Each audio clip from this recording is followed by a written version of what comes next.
Alright, starting off first with a 1952 90% silver Washington quarter. Of course, 1964 and prior, these quarters are 90% silver. Now, this coin sold for over $165 at auction, not because it's silver from 1952. You know, these are pretty common quarters. However, it's got a mint error. The coin has been broad struck out of collar, and you'll see that around the rim of the coin there.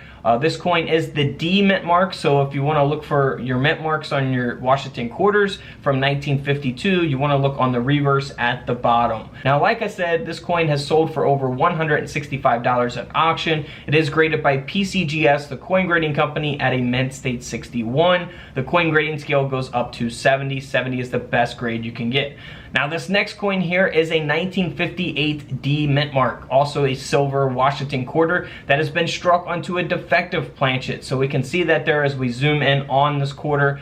Now, this coin is graded by NGC at a mint state 63, and this quarter ended up selling for over $135.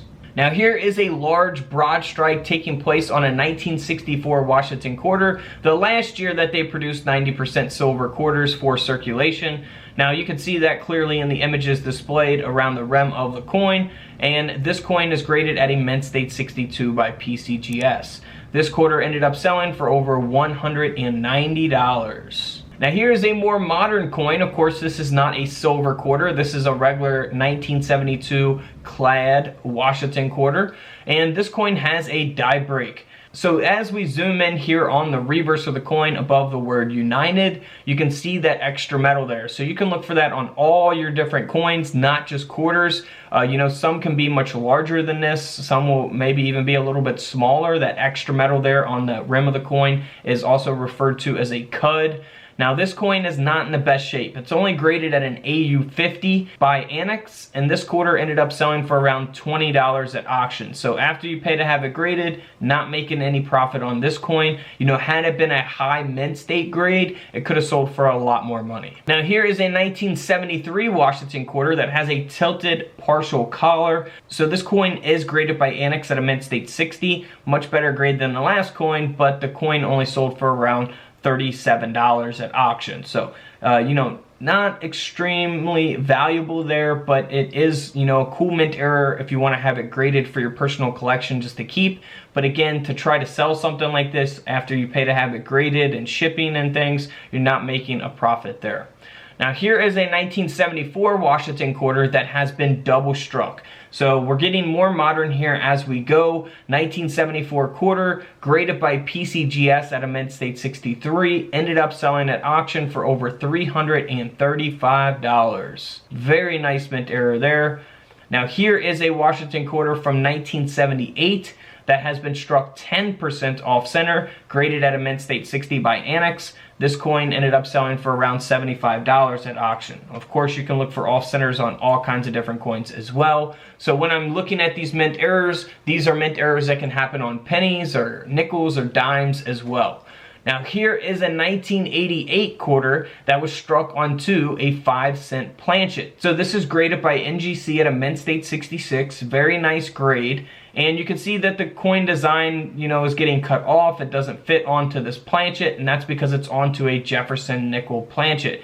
And this coin ended up selling at auction for over $850. You can't beat turning 25 cents into almost $900.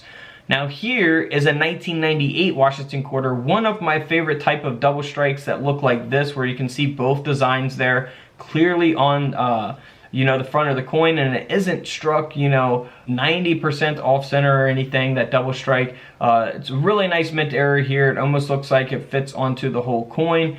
This coin ended up selling at auction for around $840, graded at a mint state 65 by NGC.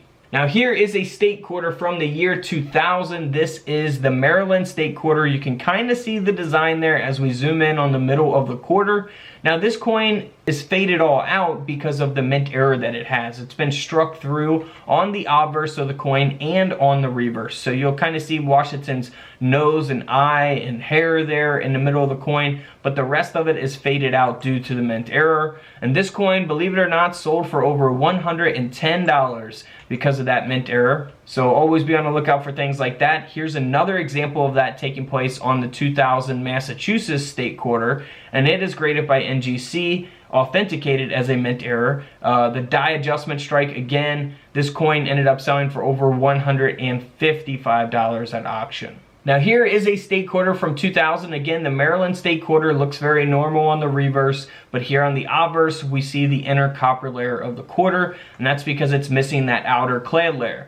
Now this coin ended up selling for around $100 at auction, graded at a mint state 64 by NGC. Now here's a no-dated Washington quarter, clad quarter here, that sold for around $145, and that's because it has been struck 60% off center onto a blank planchet. This coin is also graded by PCGS at a mint state 64. Alright guys, don't forget to subscribe in the middle. Feel free to check out the videos to the left of me, and until tomorrow, I'll see you guys in the comment section below. This is Couch Collectibles, and this is where I disappear.